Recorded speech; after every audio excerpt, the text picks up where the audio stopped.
Қайырлы күн достар, бүгін сіздермен арайлым. Сіздерге бүгін 5 минутта дайын болатын дәл осындай дәміне сөз жоқ тіске басар дайындаймыз. Сіздерге бұл міндетті түрде ұнайды. Видеоны соңына дейін тамашалаймыз. Бізге керегі баялы, яғни кабачок, жұмыртқа және де ұнтақталған нан. Ең алдымен біз кабачогымызды ұзыннан турап шығамыз.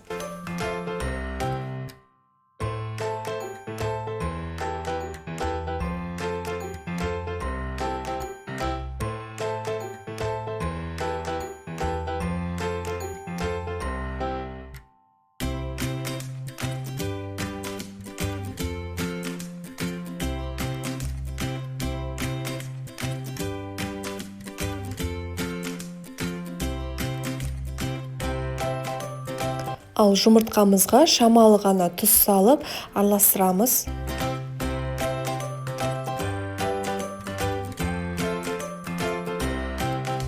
Ең бірінші жұмыртқамызға жақсылап малып алып, содан соң ұнтақталған нанымызға осылай аударып шығамыз.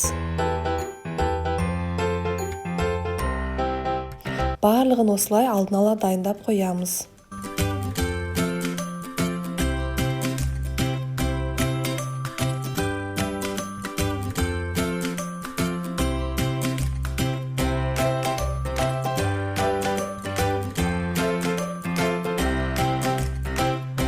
Қызып тұрған табамызға шамалы ғана майды құямыз.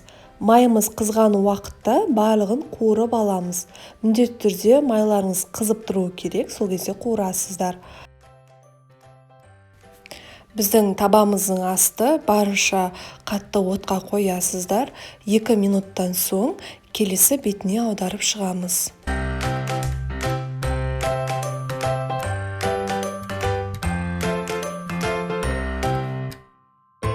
Тағы да 2 минуттай күтеміз.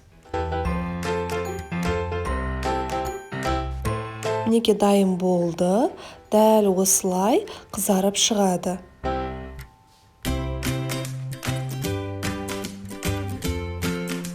Қағаз майлықтың үстіне қойыңыздар, сол кезде артық майларды өзіне сіңіріп алады. Барлығын дәл осылай қуырып шығамыз.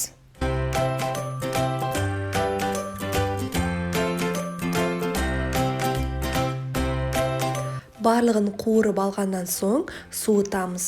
Ал біз оған дейін соусын дайындаймыз. Ең алдымен ұсақтап туралған сарымсағымызды, оның үстіне укроп және де майонезді салып, жақсылап араластырамыз.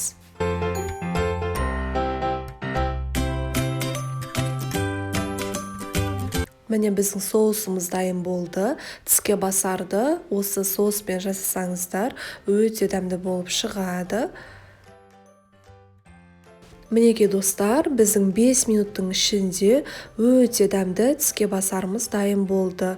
Міндетті түрде жасап көріңіздер. Сіздерге ұнайтынына сенімдімін.